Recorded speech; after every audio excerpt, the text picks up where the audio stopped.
Cory Booker. Cory Booker's out there campaigning as the last black man standing in a Democrat primary.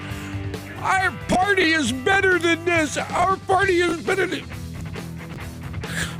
Who's to blame for the fact that you're the last African American in the race? It's your voters, dude. It isn't America. It's your voters. Deal with it.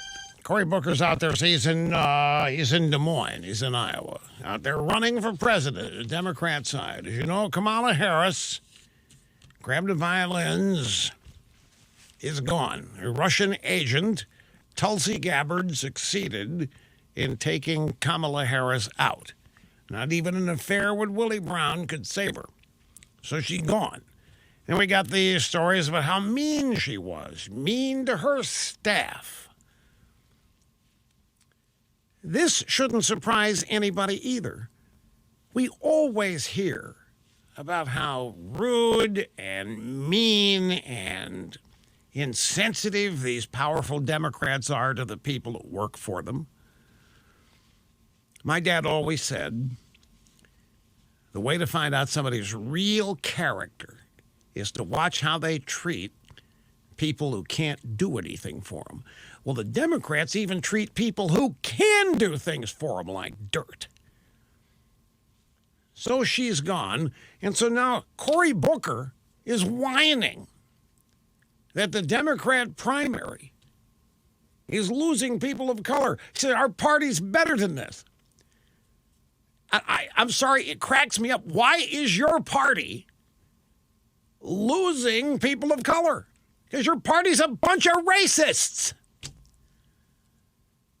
Your voters obviously don't care about supporting minorities. You're barely hanging on yourself, Booker.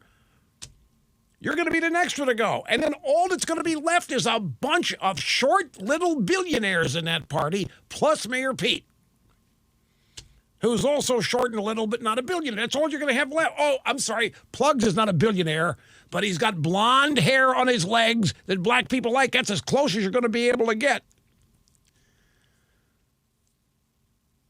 And whose fault is this, Cory? Our party's better than you. You can't blame us for this, but they'll find a way. But now they're focusing on Tulsi Gabbard, a Russian agent, took out Kamala Harris. Here's Booker. Little soundbite from today in Des Moines at a campaign event. It is a problem that we now have an overall campaign for the 2020 presidency that has more billionaires in it than black people. I've seen folk here in Iowa belie what all the predictions are. It was this state that set a trajectory for the first black man in American history to become president. Yeah, but it wasn't even...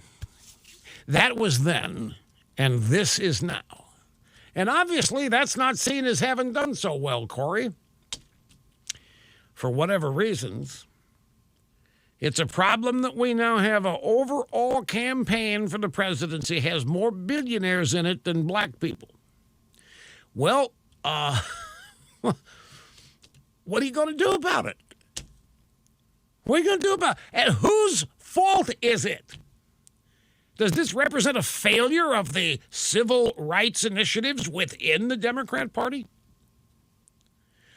Booker, what are these billionaires that want to be supposed to do? Are they supposed to look at now the lack of diversity and quit? Is Bloomberg and somebody they're supposed to call a press conference? You know what? There's not enough black people in this primary. I'm quitting. To be fair and to show that I am a believer. Is that what you want to happen? How does this situation get remedied? You people claim to have all the answers on this. It's us, right? We're the racist, bigots, sexist, homophobes, and you can't even come up with a presidential field that doesn't have a bunch of lunatic billionaires at the top of it. And we're supposed to accept your ideas for transforming and remaking America into this so-called brilliant civil rights society. And you people can't even do it within your own subset. I'm sorry, I just have to laugh. You see, the will of the people is not good, folks. Democrat Party voters are voting.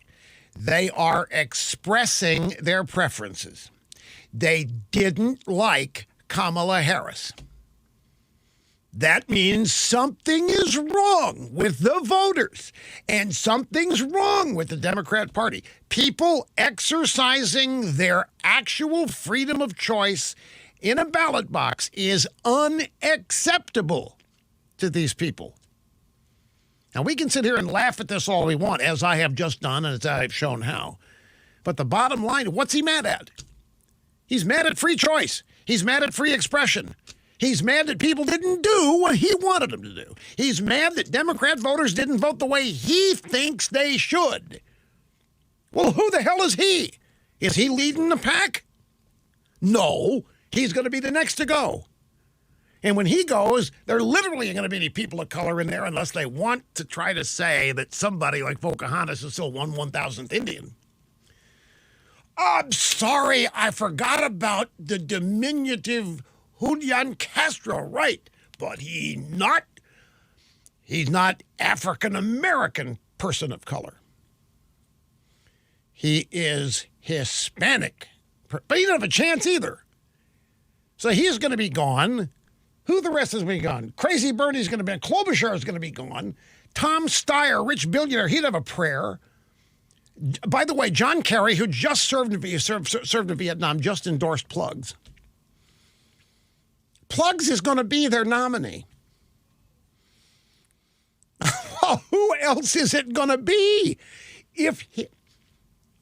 No, Elizabeth Warren cannot possibly resurrect. And then the party, bye-bye women, and when Pete goes, bye-bye gays, and come out, bye-bye black when Cory Booker goes, and when Crazy Bernie goes, bye-bye old guy, and when Fauxcahontas goes, bye-bye Indian and white chick, and they're going to be left with who? A guy with fake hair who literally did meddle in Ukraine's internal politics and whose son goes to jiggle joints and gets caught in the process.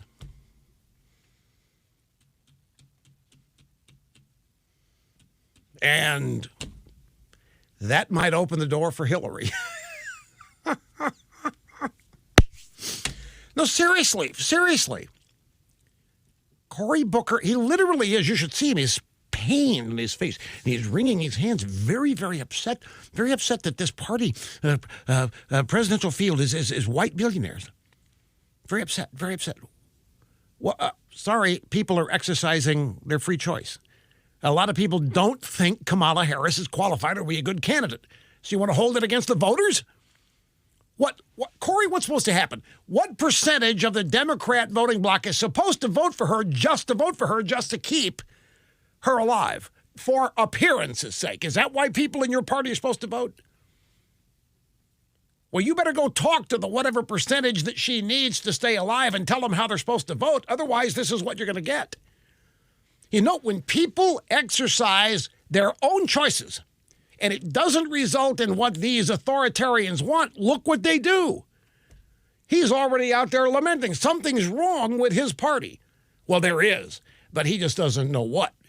Well, I mentioned moments ago that John Kerry, who served in Vietnam, has, at least I'm told, I haven't actually seen, I'm told he officially endorsed Plugs, Joe Biden. Now, Austin Goolsbee, remember that name? Austin Goolsbee, who was Council of Economic Advisors for Barack Obama, has come out and endorsed Mayor Pete. Now, I think what's happening is that many of the homosexual members of the Obama administration are actually going to endorse Mayor Pete. Reggie Love has endorsed Mayor Pete. There's a name Reggie Love. Well, here's what it says here. Democratic presidential hopeful Pete Buttigieg, affectionately known as Mayor Pete, scored endorsements from 3 former Obama administration officials his campaign said today, including from the ex-president's personal aide and body man, Reggie Love. What Buddy Man means is that Reggie Love, wherever Obama went, Reggie Love was there. Everywhere Obama went, even more than the Secret Service. Former Council Economic Advisors Chairman Austin Goolsbee and former Director of Communications for the White House Office of Health Reform, Linda Douglas, are also backing Mayor Pete. The endorsement from Reggie Love, who is African American, is noteworthy for Mayor Pete, who has been putting more energy into wooing black voters after struggling to connect with them so far this campaign season. That's true. Mayor Pete is having trouble with African American Democrats and getting the support, the endorsement of Obama's buddy man, Reggie Love, that would appear to be a big deal.